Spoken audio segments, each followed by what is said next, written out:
Hello, my name is Andrew Darden, and this is my final presentation for Native American Music 3213 for December Intersession. It's nice to meet you. For my presentation, I decided to focus on the Native American powwow and how it is a symbol of unity and togetherness for the Native American people as they've gone through so much in their history. I started off with my presentation or my research paper talking about how the Trail of Tears and how in 1838 Andrew Jackson forcibly removed many of the tribes in the southeastern states such as South Carolina, Georgia, and states like that, and forcibly removed them to west of the Mississippi in present-day Oklahoma. I talked further about how the Native American powwow started around that time with either the Southern Plains tribes or it could be started during the Trail of Tears and their walk to Oklahoma. But today, the Native American powwow is a social gathering where many tribes come together to dance, sing, and dress in traditional clothing.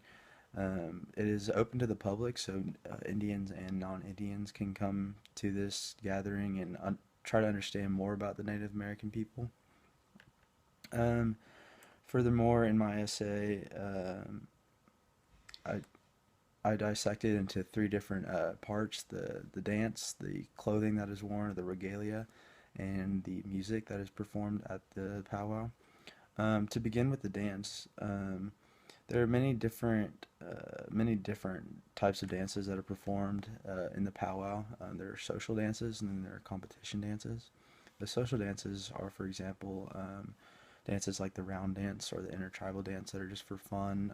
They're for educational purposes and for traditional purposes. The competition dances, on the other hand, are men or women dances. There are four main men dances such as the fancy dance, the northern traditional, the grass dance, and the southern straight.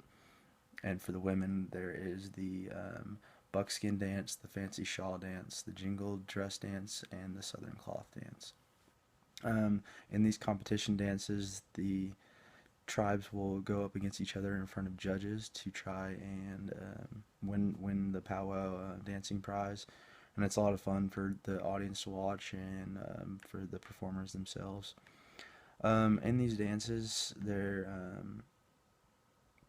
they wear vibrant regalia or clothing, which is moves me to my second point of my essay. And with this regalia, it is oftentimes there will be feathers on their hair, fancy headdresses, shirts, cloth robes, and skirts, moccasins, belts, very colorful, very vibrant.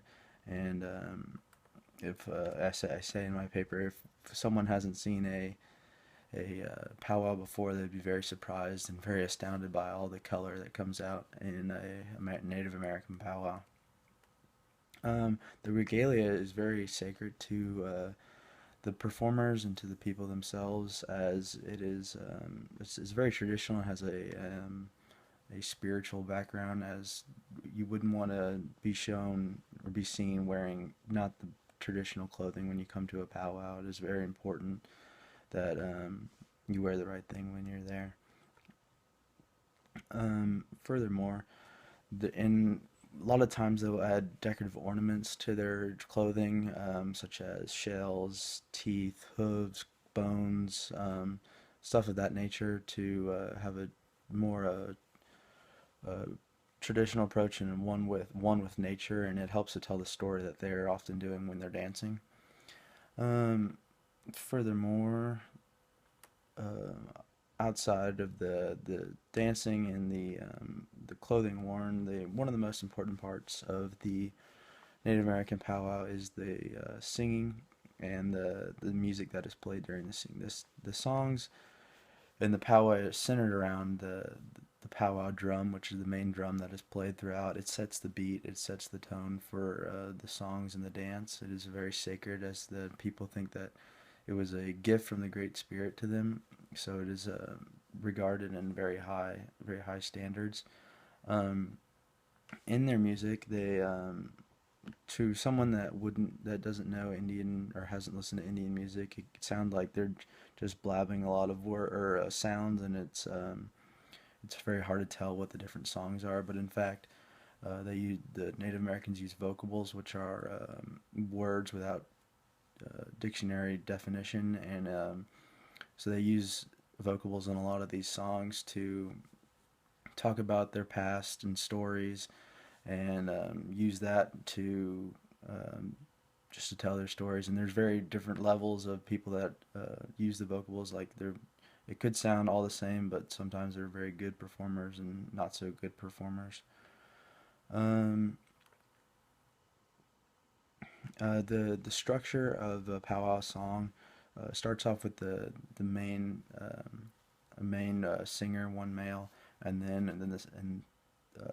the second the other people join in afterwards, and then they sing a primary, secondary verse, and an end song to round out the one powwow song. And oftentimes there's multiple songs sung in a powwow. Um, and these powwow songs are very traditional, but sometimes these songs don't make it all the way through the past. So there's new songs created every year. So it's a good mix of traditional and new songs for people that are in the tribe and people that are coming here to just watch. So those are the three main aspects of the powwow that I wrote about, and the three important ones that entail what a powwow is.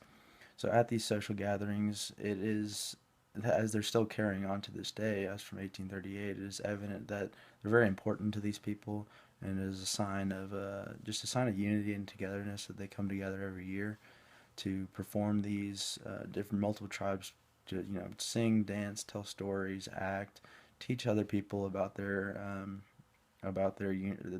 community, about their culture, and I just found that very neat. Just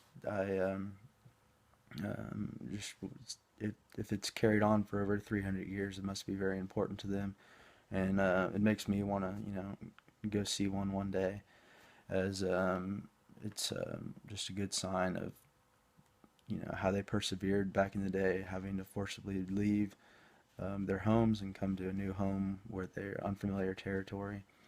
And it's just cool to see how a powwow can bring all these people together, and it really is a testament to their culture and to their people.